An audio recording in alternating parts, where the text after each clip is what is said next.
கர்த்தருக்குள் மகிழ்ச்சியாய் தேவனுடைய வார்த்தைகளை கவனிக்கிற அனைவருக்கும் கர்த்தராகிய இயேசுவின் நாமத்திலே உங்களை நாங்கள் கிறிஸ்து இயேசுவின் நாமத்தில் வாழ்த்துகிறோம்.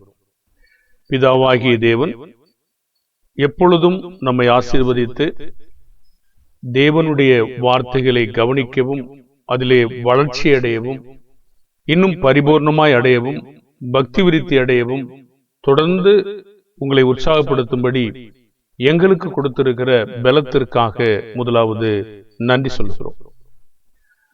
இப்பொழுது இன்றைய நாளிலே நாம் தேவனுக்கு ஏன் நன்றியோடு வாழ வேண்டும் என்பதை பற்றி தான் நாம் பேச போறோம். அதுல விசேஷம் என்னவென்றால், தேவனை பற்றின அறிவு எல்லோருக்கும் ஒரே விதமா இல்லை. ஒரு சிலர் இவ்வாறு நம்புகிறார்கள். எப்படி? தேவன் என்றால் நமக்கு நன்மையே செய்து கொண்டிருப்பார், தேவன் என்றால் எப்பொழுதுமே நம்மை ஆசீர்வதிப்பார், தேவன் என்றால் எப்பொழுதுமே என் மேலே அன்பாய்தான் இருப்பார். ஆம், அது உண்மைதான். அதனுடைய வழிமுறைகளை நாம் அறிந்து கொள்வதுதான் தேவனை அறிந்து கொள்வது. அவர் அன்பாய் இருக்கிறார், நம்மை நேசிக்கிறார், நம்மை ஆசீர்வதிக்கிறார், நம்மேல் பிரியமாயிருக்கிறார். அதற்காக தேவன் கையாளக்கூடிய வழிமுறைகளை நாம் அறிந்திருந்தால்தான் தேவனை பற்றி சரியான அறிவை பெற்றிருப்போம். அப்பதான் நம்ம தேவனுக்கு நன்றியோடு வாழ முடியும். அப்பதான் தேவனுக்கு நாமோ நன்றியும் சொல்ல முடியும். அது என்ன தேவனை பற்றின அறிவு? சில மக்கள் இப்படி நினைக்கிறாங்க, கிறிஸ்தவங்கன்னா அவங்களுக்கு சோதனையே வராது, துன்பமே வராது, பொல்லாப்பே வராது, தீமையே வராது, எந்த விதமான இழப்பும் எந்த விதமான விழுதலும் எந்த விதமான கீழ்நிலையும் நமக்கு வராது என்று யோசிக்கிறாங்க. மெய்யாகவே சிந்தித்து பார்த்தால் அது சரியான அறிவுதானா என்றால் அது இல்லை. அதை பற்றி தான் நாம் பார்க்க போகிறோம். அப்போ தேவனுக்கு நாம் நன்றியோடு இருக்க வேண்டுமானால், நன்றியோடு வாழ வேண்டும் என்றால், தேவனுடைய அந்த செயல்பாடை நாம் கண்டுபிடிக்கணும்.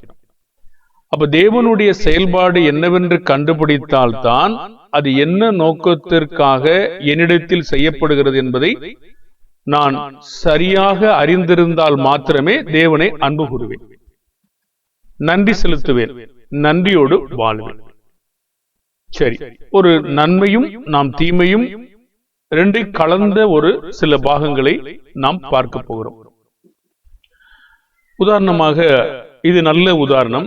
ஆதியாகமம் 8ஆம் அதிகாரம் 13-21 நோவாவும் அவன் குடும்பமும் காப்பாற்றப்பட்ட பின் தேவனுக்கு அவர் எப்படி தன் நன்றியை வெளிப்படுத்தினார், தேவனுக்கு அவர் எப்படி மகிமை செலுத்தினார் என்று பார்க்கிற பொழுது அவருடைய இருதயத்தின் மேன்மையை நாம் பார்ப்போம். ஆதியாகமம் 8:20-21 அப்பொழுது நோவா கர்த்தருக்கு ஒரு பலிபீடம் கட்டி சுத்தமான, அது நல்லா கவனித்துக் கொள்ளுங்க, சுத்தமான சகல மிருகங்களிலும் சுத்தமான சகல பறவைகளிலும் சிலவற்றை தெரிந்து கொண்டு அவைகளை பலிபீடத்தின் மேல் தகன பலிகளாக பலியிட்டான். முதலாவது நோவா வெளியே வந்தவுடனே தனக்கு என்ன வேண்டும் என்பதை குறித்து பதிவுல நமக்கு இல்லை. நோவா கர்த்தருக்கு ஒரு பலிபீடம் கட்டி தேவனை கனப்படுத்த அவர் விரும்பினார். அப்படியானால் அவருடைய நினைவில் யார் இருக்கிறது என்றால், தேவன் என்னையும் என் குடும்பத்தையும் காப்பாற்றி இருக்கிறார், அவருக்கு என்னுடைய நன்றியை நான் எப்படி தெரிவிப்பது, அவருடைய கனப்படுத்துகிற பொழுது அதனுடைய நிலைப்பாடு நான் என்னுடைய இருதயத்தை எப்படி வைத்திருக்க வேண்டும். அப்ப அவர் செய்கிற அந்த செயலிலிருந்தே தெரிகிறது, சுத்தமான சகல மிருகங்களிலும் சுத்தமான சகல பறவைகளிலும். பாருங்க, நியாயப்பிரமாணம் கொடுக்கப்படுவதற்கு முன்னதாகவே அவருக்கு சுத்தமான மிருகம் எது, சுத்தம் அல்லாத மிருகம் எதுன்னு தெரிந்திருக்கிறது. தெரியலன்னா அவர் எப்படி இதை கொடுக்க முடியும்? கண்டிப்பாக தேவன் சொல்லி இருப்பார், அல்லது சொல்லி இல்லாவிட்டால் அவருக்கு இந்த அறிவு எங்கிருந்து வரும்? சரி, இது அங்கே மௌனமாக இருக்கிறது. ஆனாலும் இங்கே நோவா செய்த செயலானது பாராட்டுக்குரியது.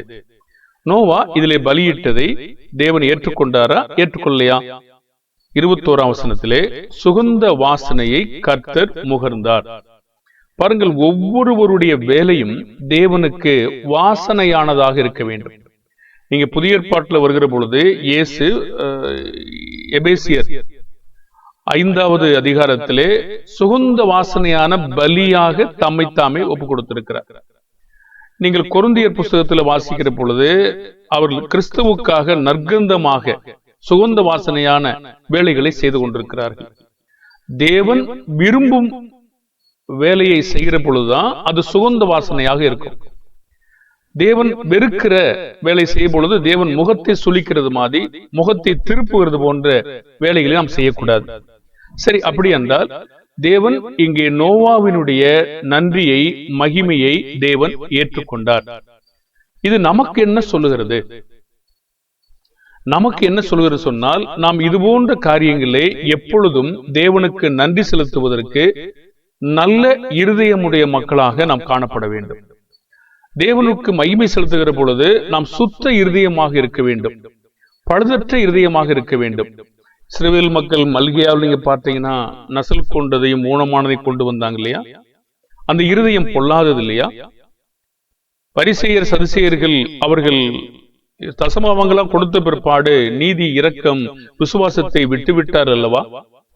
தேவன் விரும்பும் நன்றியை நாம் செலுத்தணும். அப்ப தேவன் எதை விரும்புகிறார் என்று தெரிந்தால் மட்டும்தான் நாம செய்ய முடியும்.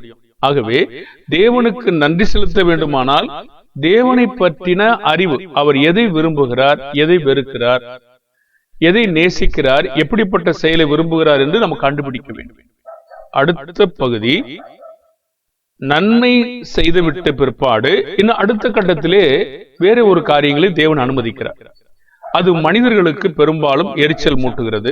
அது வளர் நிலையை குறிக்காமல் வளராத குழந்தை காரியங்களைத்தான் அது குறிக்கும் என்று நாம் அறிந்து கொள்ள முடியும். அதை வாசி கேட்போமே.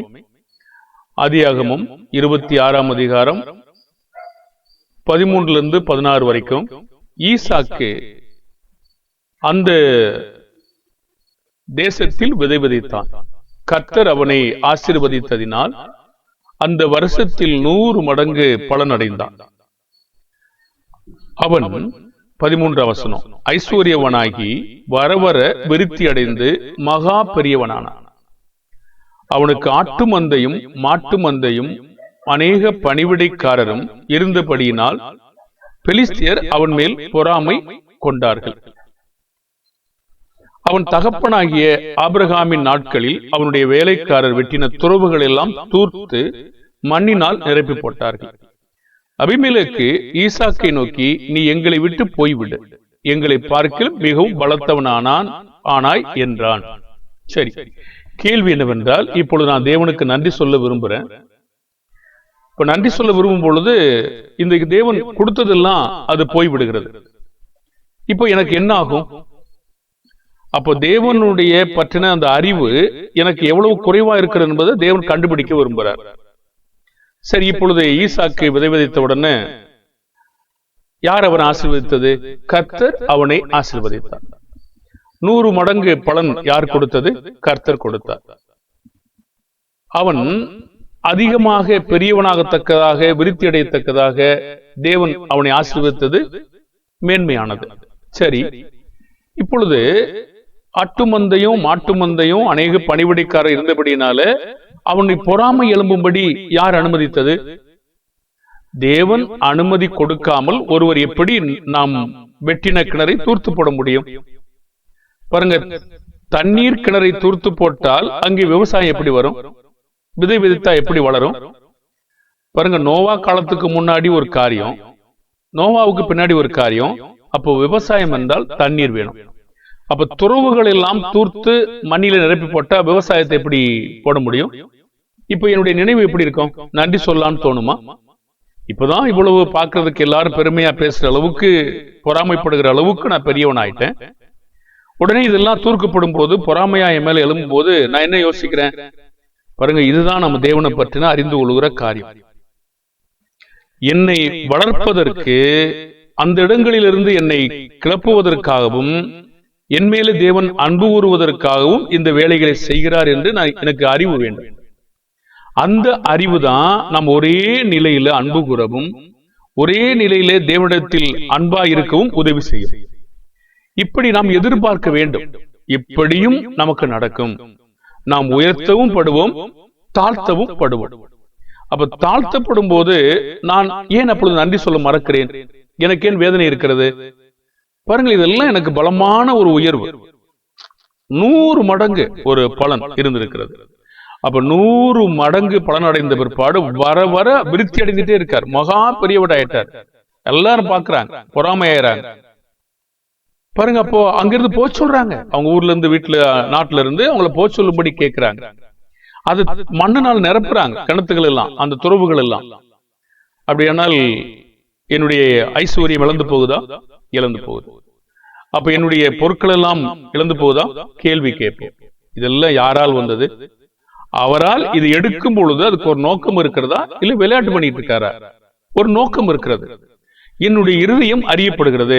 இந்த விஷயத்துல, இந்த இடத்துல நாமோ அவருடைய உயர்த்துதலையும் அவருடைய தாழ்த்துதலையும் நாம் உணர்ந்து கொள்ள வேண்டும். நாம் 1 சாமுவேல்ல படிக்கிறோம் இல்லையா? அன்னாள் சொல்லும் போது தாழ்த்தவும் உயர்த்தவும் கொல்லவும் அவரால் ஆகும்.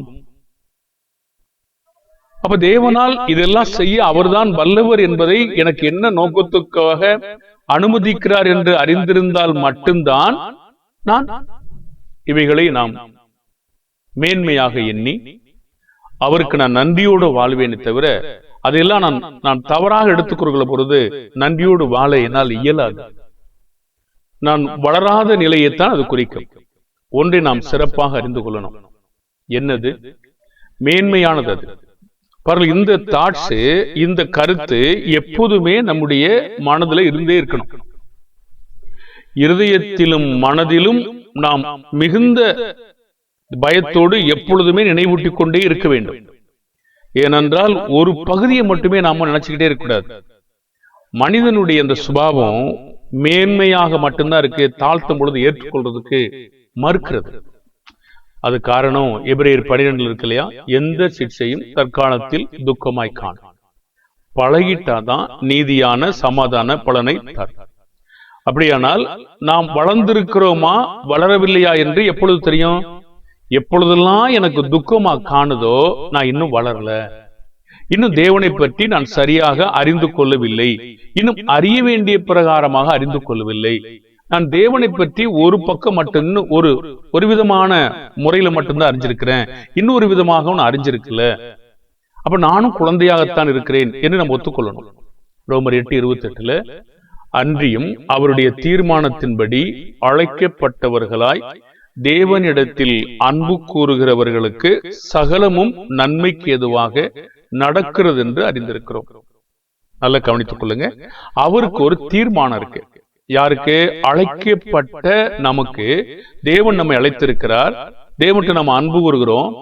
சகல காரியங்களையும், உங்களை உயர்த்தினாலும் சரி, தாழ்த்தினாலும் சரி, கீழே தள்ளினாலும் சரி, தூக்கி விட்டாலும் சரி, பாருங்க, கொன்றாலும் சரி, உயிரோடு வைத்தாலும் சரி, எல்லாத்துக்கும் ஒரு காரண காரியம் இருக்கு. ஆகையினால நம்முடைய உடைமைகளை உயர்த்தினாலும் சரி, நம்மை எடுத்துக்கொண்டாலும் சரி, சகலமும் நன்மைக்கு ஏதுவாக தேவன் நடத்துகிறார் என்று அறிந்திருக்கிறோம். உங்களை ஒருவர் பாராட்டினாலும் சரி, அடுத்த கட்டத்தில் தூசித்தாலும் சரி, சகலமும் நன்மைக்கு ஏதுவாக இருக்கிறது என்று நாம் அறிந்திருக்க வேண்டும். அந்த உணர்வு, இந்த மாதிரி கருத்தை நம்முடைய ஆழமான வைத்திருக்கணும். இது அஸ்திபாரம், இது அசைக்க கூடாது. அப்போ இதுல இருந்து சாத்தான் நம்மை பெயர்த்து விட அனுமதிக்க கூடாது. எல்லாம் கொடுக்கிறது அவர் என்றால் எடுக்க அவருக்கு அதிகாரம் இல்லையா? அப்ப எடுக்கிறது தேவையில்லாம எடுக்கிறாரா? என்னை அவர் அன்பு கூர்ந்து என்னை வளர்க்க விரும்புகிறார், சரிதானே? அப்ப நன்றி சொல்லணும் அப்படின்னா, நம்ம நன்றி சொல்வதற்கு ஒரு நல்லதே நடந்துகிட்டு இருக்கும்போது மட்டும்தான் நன்றி சொல்ல நம்ம பழகி இருக்கிறோம். ஆனா இந்த விதமான எடுக்கும் போது நம்ம நன்றி சொல்ல எப்பாவது பழகி இருக்கிறோமா? வளரணும். வளர்ந்தா மட்டும்தான் நாம் என்ன செய்ய முடியும்? வளர்ந்தா மட்டும்தான் நம்ம பலருவோம். சகலமும் அன்பு கூறுகிற நமக்கு நன்மைக்கு ஏதுவாக நடத்துகிறார் என்று நாம் முதலாவது உணர்ந்திருக்க வேண்டும். அது நம்ம எப்போதுமே தேவனை விட்டு பின்வாங்க செய்யாது. தேவனை தூசிக்கவோ, தேவன் மேல் எரிச்சலாகவோ, நாம் மரித்து போக வேண்டும் என்று விரும்புகிறதோ அது செய்யவே செய்யும். ஏனென்றால் தேவனை பற்றின நம்மேல் அன்பு கூறுகிற அந்த முறைமைகளை செயல்பாடுகளை நாம் அறியாதிருக்கிற பொழுதுதான் இவ்வாறு நாம் நினைக்கிறோம். சரி, அப்போ இந்த விஷயத்துல இயேசு எப்படி நடந்து கொண்டார்? 1 பேதுரு 1:23 இந்த காரியங்களை நாமோ அறிந்து கொண்டாதான் தேவனுக்கு நன்றி செலுத்தவே மனது வரும். அப்படி உணர்ந்திருந்தால்தான் நியாயமாய் பிதாவானவர் என்னிடத்தில் நடந்து கொள்ளுகிறார்,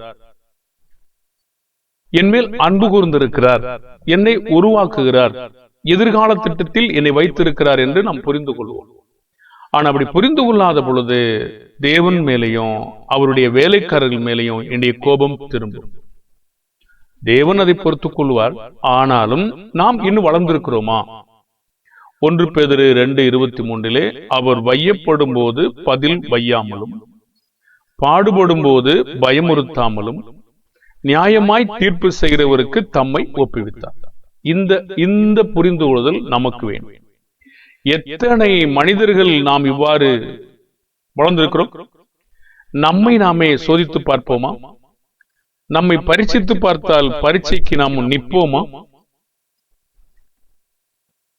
நாம் இந்த விதமான செயல்பாடை செய்வதற்கு நமக்கு வேதாகமத்தில் என்ன அதிகாரம் இருக்கிறது? அதாவது யாரையாவது பயமுறுத்துவதற்கோ என்ன அதிகாரம் இருக்கிறது? பாருங்கள், பயமுறுத்தும் போது நான் யார் தெரியுமா என்றால் என்ன ஆகும்? நான் பாடுபட விரும்பல. உன்னை என்ன செய்யறேன் பாரு அப்படின்னா பாடுபட விரும்பல. உனக்கு கொடுக்கறத கெடுத்துட வேண்டாம், பாடுபட விரும்பல. அப்ப அங்க இருக்கிற உபத்திரவங்களை அனுமதிக்கிற தேவன் அதை எடுத்துக் கொள்வார். இயேசு அப்படி யாரையாவது பயமுறுத்தி இருக்கிறாரா? பயப்படும் போது பதிலும் வயல, பாடுபடும் போது பயமும் முறுத்தல, நியாயமா தீர்ப்பு செய்யறவருக்கு தம்ம பிதாவுக்கு ஒப்பு கொடுத்தார். இதுதான் சகலமும் நன்மைக்கு ஏதுவாக நடப்பதற்கு பிதாவானவர் என்னிடத்திலே அன்பு செலுத்துகிறார் என்று நான் அறிந்திருக்கிற அறிவு, சரியாய் கொண்டிருக்கிற உணர்ந்து கொள்ளுதல், சத்தியத்தை சரியாய் நான் புரிந்திருக்கிறேன். அதை விட்டுட்டு நாம வேறு வகையா புரிந்திருந்தால் தேவன்னா எனக்கு தீமை செய்ய மாட்டாரு, தேவன்னா இதெல்லாம் அனுமதிக்க மாட்டாரு என்று உணர்ந்திருந்தால் நான் புதுமையாக யோசிப்பேன். தேவன் நம்மிடத்தில் அன்பு கூறுவதில் எது எல்லாம் உள்ளடக்கப்பட்ட செயலாக இருக்கிறது? ஒரு உதாரணம் பார்ப்போமா? ஆதியாகமம் 45:5-7 தேவனுடைய மனுஷனாகி யோசேப்பு பாவம் செய்யாமல் தேவனுக்கு நன்றியோடு வாழ்ந்து எவ்வாறு தேவ சித்தம் செய்தான் பாருங்க. இங்க சகோதரர்கள் அவனை பொறாமையா இருந்தார்கள், அவனை பகைத்தார்கள், இதெல்லாம் நாம் அறிந்ததே. அவனை குழியிலே போட்டார்கள், அவனை விற்று போட்டார்கள். பாருங்கள், இவ்வளவு காட்சிகள் நடந்த பொழுதும், அவர்கள் துன்மார்க்கமான செயல்கள் செய்த பொழுதும், இப்பொழுது அதற்கான காலகட்டம் ஒன்று வருகிறது. அதற்கான காலகட்டம் ஒன்று வருகிற பொழுது அவர் என்ன உணர்ந்திருக்கிறார் என்பதுதான் நாம் பார்க்கிற மிக மேன்மையான கருத்து. அப்பொழுதுதான் நாம் தேவனுக்கு நன்றி செலுத்த முடியும். அப்பொழுதுதான் தேவனை நாம் இருதயத்திலே நிறுத்தி இருக்க முடியும். அப்பொழுதுதான் தேவனுக்கு நாம் நன்றியோடவே வாழவும் நன்றி சொல்லவும் நம்முடைய மனது வளர்ந்திருக்கு. அப்ப சொல்றார் பாருங்க, 45:5-7 என்னை இவ்விடத்தில் வரும்படி விற்று போட்டதினால் நீங்கள் சஞ்சலப்பட வேண்டாம். பாருங்கள், அவர்கள் சஞ்சலப்படுவது சரியா இருக்கலாம், ஆனால் இவர் பக்கமாக பேசுகிறார். பாருங்க, அவங்க விட்டு போட்டது தவறு இல்ல, அது இங்க பேசல. நீங்க இப்ப ரொம்ப வேதனையா இருக்கீங்க இல்லையா? இருக்கட்டும், அதுக்காக இப்ப படாதீங்க.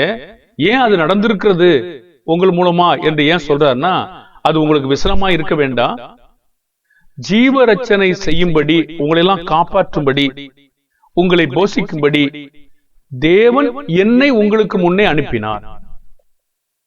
பாருங்க, நீங்க என்னை அனுப்புனீங்கன்னு அவர் சொல்லல, தேவன் என்னை உங்களுக்கு முன்னே அனுப்பினார். இவர் தேவனுக்கு நன்றியோட வாழுவாரா, வாழ மாட்டாரா? தேவனுக்கு பயந்திருப்பாரா, பயப்படுத்த மாட்டாரா? தேவனுடைய அன்பு இவர்கிட்ட குறையுமா, குறையாதா? குறையவே குறையாது. ஏன்னா அவர் யாரை முன்னிறுத்தி வச்சிருக்காருன்னா, இந்த செயல்கள் எல்லாம் செய்கிறவர் தேவன் தான் என்று அவர் புரிந்திருக்கிறார். ஆகினால் தேவனுக்கு எப்பொழுதும் நன்றியோடே வாழ்வார். எதுக்கு சொல்றார்? 45:7 பூமியிலே உங்கள் வம்சம் ஒழியாமல் இருக்க உங்களை ஆதரிக்கிறதற்காகவும் பெரிய ரட்சிப்பினால் உங்களை உயிரோடே காப்பதற்காகவும் தேவன் என்னை உங்களுக்கு முன்னே அனுப்பினார். மறுபடியும் சொல்றார் பாருங்க, 45:8. ஆதலால் நீங்கள் அல்ல, சொல்றார் தெளிவா, நீங்கள் அல்ல. நாம் என்ன யோசிக்கிறோம்? நீதான் இந்த வேலை செஞ்சிட்ட. அப்ப நம்ம தேவனை பற்றின சரியான அறிவை கொண்டிருக்கிறோமா? இல்லவே இல்லை. யோசேப்பு தேவனை பற்றின அறிவு கொண்டிருக்கிறாரா? பாருங்க, அந்த வேலையெல்லாம் யார் செய்தது என்பதை அவர் உணர்ந்திருக்கிறார். பிரியமான தேவனுடைய பிள்ளைகளே, இதை கவனிக்கிறவர்களே, நாம் எப்பொழுதும் இந்த உணர்ந்து கொள்ளுதல் வைத்திருந்தால் மட்டும்தான் தேவனுக்கு நெருக்கமாகவே வாழ முடியும். இல்லையா விலகி அப்புறம் புரிந்து அப்புறம் விலகி புரிந்து அதுவும் பரவாயில்ல, நம்ம தூரமா போகாம இருந்தா சரிதான். ஆனா இந்த அளவுக்கு நம்ம வளர வேண்டும் அல்லவா? தேவனுக்கு நன்றியோடு வாழணும். நன்றி செலுத்தணும்னா அவர் சொல்றாரு, நீங்கள் அல்ல, தேவனே என்னை இவ்விடத்திற்கு அனுப்பி என்னை பார்வோனுக்கு தகப்பனாகவும் அவர் குடும்பத்திற்கு அனைத்துக்கும் கர்த்தனாகவும் எகிப்து தேசம் முழுவதுக்கும் அதிபதியாகவும் வைத்தார். அவர் எவ்வளவு புரிஞ்சுக்காரு பாருங்க. பார்வோனுக்கே தகப்பனாக, இந்த இடத்துல தகப்பன் அர்த்தம் அவருக்கே அவரை காப்பாற்ற அளவுக்கு, அவர் போஷிக்கிற அளவுக்கு, அவருக்கு ஆலோசனை கொடுக்கிற அளவுக்கு அவர் அங்க இருக்காரு பாருங்க. அனைத்தும் அவருடைய குடும்பம் அனைத்துக்கும் கர்த்தனாகவும் எகிப்து தேசம் முழுதுக்கும் அதிபதியாக அவர் இருக்காரு, வைத்திருக்கிறார். பிரியமானவர்களை, இதை கவனிக்கும் பொழுது நமக்கு நெஞ்சம் நெகிழவில்லையா? அனல் விட்டு எழும்பவில்லையா? தேவனை பற்றின இந்த அறிவு நமக்கு எவ்வளவு மேன்மையான உணர்ந்து கொள்வதை தரும். தேவனிடமாக இன்னும் எவ்வளவு நெருங்குவதற்கு அது உதவி செய்யும். அவரை சேவிப்பதற்கு எவ்வளவு வேலை செய்யும். நீங்கள் அல்ல, தேவனே என்னை அனுப்பினார். அவ்வாறு புரிந்திருக்கணும். அவ ஒரே பகுதிக்கு மட்டும் நன்றி சொல்ல முடியாது, இந்த பகுதிக்கும் நாம் நன்றி சொல்ல வேண்டும். அப்பதான் நம் நன்றியோட தேவனை சேவிக்கிறதுல கவனமா கடைசி வரைக்கும் வாழுவோம். ஆதியாகமம் 50:20 100 விளக்கத்தை அவர் கொடுக்கிறார் பாருங்க. அவங்க நினைவு இருதயத்தை இப்பொழுது காட்டுறார் பாருங்க. முதல் சொன்னாரு, நீங்க விசனப்பட வேண்டாம், சஞ்சலப்பட வேண்டாம். இப்ப சொல்றாரு, இங்கே அது அவருடைய பாகத்துக்கு அவர் பேசினார். அவருடைய பாகம் என்ற பொழுது தேவன் என்னையே இந்த வேலையை செய்து இங்க அனுப்பினாரு, என்ன நோக்கத்திற்காக என்னை அனுப்பி இருக்கிறார் என்று சொல்லி முதல்ல சொன்னார். இப்ப சொல்றாரு, அவங்களுக்கே சொல்றார். அவங்க என்ன செஞ்சாங்கன்னா, ஆதியாகமம் 50:20 நீங்கள் எனக்கு தீமை செய்ய நினைத்தீர்கள். செஞ்சாங்க, நினைத்தது மட்டுமல்ல, அவங்க செய்யவும் செஞ்சாங்க. தேவனோ இப்பொழுது நடந்து வருகிறபடியே வெகு ஜனங்களை உயிரோடு காக்கும்படி அது நன்மையாக முடிய பண்ணினார். இப்பொழுது நீங்க ரோமரை நினைச்சு பாருங்க, ரோமர் 8:28 நினைச்சு பாருங்க. அன்பு கூறுகிறவர்களுக்கு சகலமும் நன்மைக்கு எதுவாக தேவன் கொண்டு போறாரா இல்லையா? மனிதன் தீமை செய்ய விரும்புகிற ஒருவனுக்கு தீமை செய்ய அனுமதி கொடுக்கிறார். ஆனால் அவர்களையே திரும்ப அவங்கள கொண்டு வரவும் செய்கிறார். நீங்கள் தீமை செய்ய நினைத்தீர்கள், தேவனோ இப்பொழுது நடந்து வருகிறபடியே வெகு ஜனங்களை உயிரோடே காக்கும்படி இதை நன்மையாக முடிய பண்ணினார். எவ்வளவு ஒரு அருமையான உணர்ந்து கொள்ளுதல். அப்படியானால் தீமை செய்கிறவர்கள் தேவனை காணுவார்களா? காண மாட்டார்கள். அவர்கள் பாவங்களை அறிக்கையிட வேண்டுமா? அறிக்கையிட வேண்டும். அப்படியானால் இந்த உணர்ந்து கொள்ளுதலை தான் நான் பேசிட்டு இருக்கோம், பார்த்துட்டு இருக்கோம். இந்த உணர்ந்து கொள்ளுதல் தேவன் ஒரு பகுதியை மட்டும் அல்ல, நம்ம அடுத்த பகுதியும் நம்ம கண்டுபிடிக்கணும். அதிலும் தேவன் என்னை அன்பு கூர்ந்துதான் அந்த செயலை செய்கிறார் என்பதை நான் புரிந்திருக்க வேண்டும். அப்படி புரிந்து கொள்ளும் பொழுதுதான் தேவனுக்கு பிரியமான பிள்ளைகளாய் நம்மால் வாழ முடியும். அடுத்த பகுதியிலே இன்னும் கூடுதலான சில கருத்துக்களோடு நாம் பார்ப்போம். பிதாவாகிய தேவன் நம்மை ஆசீர்வதிக்கட்டும். அப்போ தேவனை பற்றின காரியத்திலே நாம் எப்படி உணர்ந்திருக்கிறோம் என்பதை அறிந்து கொள்வோமாக. அப்படி அறிந்து கொண்டா மாத்திரம்தான் தேவனுக்கு நாம் நன்றியோடு வாழ முடியும். நன்றி சொல்ல மனது வரும். இல்லையா நம்ம அடுத்த பகுதியில் வைப்போம். அப்படி இல்லைன்னா என்னெல்லாம் வரும், என்னெல்லாம் சொல்லுவோம், என்னெல்லாம் செய்வோம் அப்படிங்கிறது நம்ம கத்தரிசித்தமானால் அடுத்த பகுதியிலே உங்களோடு பேசுவோம். கத்தரிசித்தமானால் அதுவரை நாம் காத்திருப்போமாக. ஜெபிப்போமா. மகா இரக்கமும் அன்பும் நிறைந்த பரலோக பிதாவே, நாங்கள் தேவனுக்கு நன்றியோடு வாழவும் நன்றியோடு பிழைக்கவும் நீர் செய்கிற நன்மைகளுக்காக மகிமைப்படுத்தவும் எங்களுக்கு உதவி செய்யுங்க. நோவாவினுடைய செயல்பாடுகள் தேவனுக்கு நீதியாய் இருந்தது, வாசனையா இருந்தது, கர்த்தர் விரும்பும் செயலா இருந்ததற்காக நன்றி. அதை நீர் ஏற்றுக்கொண்டிருக்கிறீர்கள். அதன் மூலமாக நாங்கள் ஒரு பாடத்தை கற்றுக்கொள்கிறோம். எங்களுடைய எல்லா தேவைகளை காட்டிலும் தேவனை முன்னிறுத்தி அவருக்கே முதன்மையாய் செலுத்தி எங்களுக்கு உதவி செய்யும். பிதாவானவர் கொடுக்க முடியும், எடுக்கவும் முடியும். அதை நான் உணர்ந்து கொள்ள எங்களை உணர்வுள்ளவனாக்கும். பல மடங்கு உயர்த்த முடியும், எங்களை தாழ்த்தவும் உம்மால் கூடும். அதை புரிந்து கொள்ளும் பொழுது சகலமும் நன்மைக்கு ஏதுவாய் நடக்கிறது என்று அறிந்து கொள்ள உணர்வை எங்களுக்கு அதிகமான அஸ்திபாரமாய்த்தான். இயேசுனுடைய மாதிரியை பின்பற்ற எங்களுக்கு உதவி செய். இரக்கமாயிரு. எங்கள் மேல் நீ செலுத்துகிற எல்லா அன்பை நாங்கள் புரிந்து கொள்ள உதவி செய். எங்களை கொண்டு செல்கிற அன்பு கூறுகிற வழிகளை கண்டுகொள்ள எங்களுக்கு உதவி செய். ஞானமுள்ளவனாக்கும், உணர்வுள்ளவனாக்கும். இயேசுவின் நாமத்தில் செபிக்கிறோம் நல்ல பிதாவே, ஆமென். வாழ்த்துக்கள் தேவனுடைய பிள்ளைகளே. அன்பான வியூவர்ஸ் யாவருக்கும் மீண்டும் ஒரு பாடத்திலே சந்திப்போமாக. கர்த்தர் அதுவரை உங்களோடு கூட இருப்பாராக.